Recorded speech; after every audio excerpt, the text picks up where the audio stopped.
I'm Jason Lewis, and I've just completed a 13-year circumnavigation of the world just using human power called Expedition 360.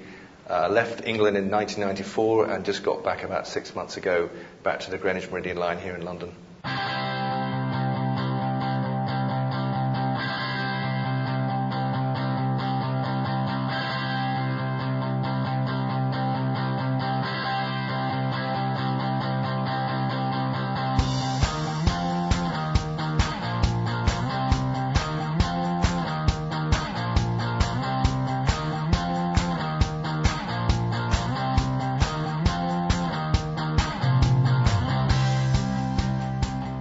So from Mumbai, I was able to pedal across the Arabian Sea to Djibouti, which is a tiny little country beside Ethiopia and Sudan.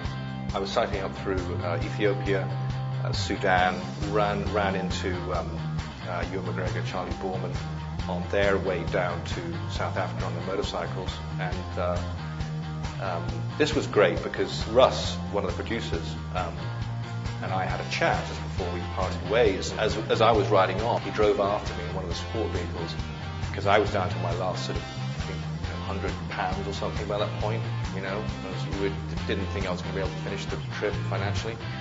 And he pulled out £1,000. But he said, "Listen, really like what you're doing. Here's some money. We want you to finish your trip." And so, in a way, a long way down enabled me to finish my circumnavigation. So, the next obstacle, and really the last major obstacle that I would have to deal with to finish the trip, was crossing Lake Nasser. Lake Nasser is it's illegal to cross because the border region between Sudan and Ethiopia is pretty sensitive. There's a contested area of land called the Haleb Triangle. No one's allowed to cross the border on any part of that front, either the land or the lake. And the only way you can do it is on a weekly ferry, which of course I couldn't use because it's a ferry powered by a motor. And I'd already overstayed my visa by about a week. And the local authorities were saying, "Okay, we're going to give you another few more days and then we're going to have to kick you out." And it was another one of the things where, God, if I get kicked out of here, means I'm going to have to go back to Mumbai in India and maybe cycle through Iran. And so there was a huge incentive to really do this crossing, and my plan was to use, again, a kayak, a canvas kayak, paddle from Wadi Halfa to the first road on the Egyptian side, which is in Abu Simbel. It's about 3 days, about a 3-day paddle.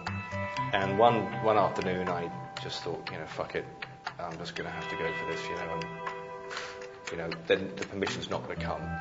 And so I just left. I was in one of these stinky little hotels, Losman, and I locked the door. I remember locking the door, leaving some of my non-essential equipment in there so that they thought that I was coming back. And I said to the policeman, I'm just going to go for a paddle just to test my kayak.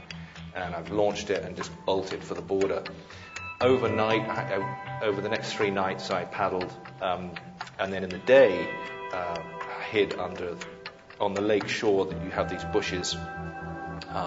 So I'd lie up there during the heat of the day. And then after 3 nights, got to Abu Simbel. And then I was trying to actually find somewhere to sleep during the day that next morning. And this fishing boat came out from shore and flagged me down. And these guys were, they were being very insistent that I was not, I couldn't continue. And they were giving me this story about there being a crocodile further down the lake. And I thought, are they just being protective? Do they know that there's a police, like a patrol boat, and they're just trying to stop me from getting caught? I actually went to their little island where they had a fishing hut, and I sat in this hut for about an hour, and I thought, there's nothing, they're just kind of messing around with me, or maybe they want some money or something.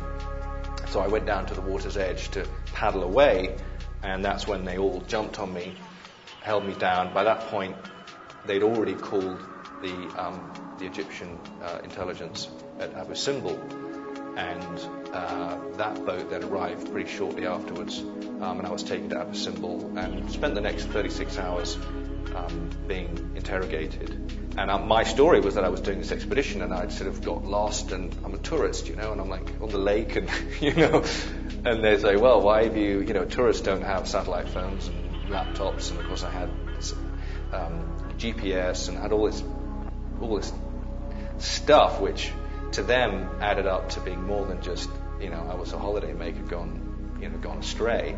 Plus, worst of all, my camera had all these pictures of the border crossing at night, and there's a couple of observation posts either side of the lake when you cross the border, and I'd taken photographs of those. I'd taken photographs of my GPS and video footage, and one of the guys said, "You know what? If we arrest you and you get charged with espionage, it's 40 years in jail." And I just thought, I felt like I've come so far, and I was almost there, but now it was like, forget about the circumnavigation. It's like I'm never even going to see my family again. I'm never going to see my home again. They were about to take me up to Cairo at this point for further questioning. Then this fax machine in the corner of the room kind of fired up, and a one-page sheet came out written in Arabic, and it was my permission, finally, after 5.5 weeks, had caught up with me, and it was my permission to paddle the lake, which allowed me then to be able to continue through Egypt, and then ultimately pedal on through the Middle East, and finally through Europe, and finish the circumnavigation. Because one thing I'd learned on this trip is that, and it was actually the thing that kept me going all those years, was that it's not about the destination, it's the journey that matters in the end. 13 years coming to an end. It's been a big, long journey. It's good to be back.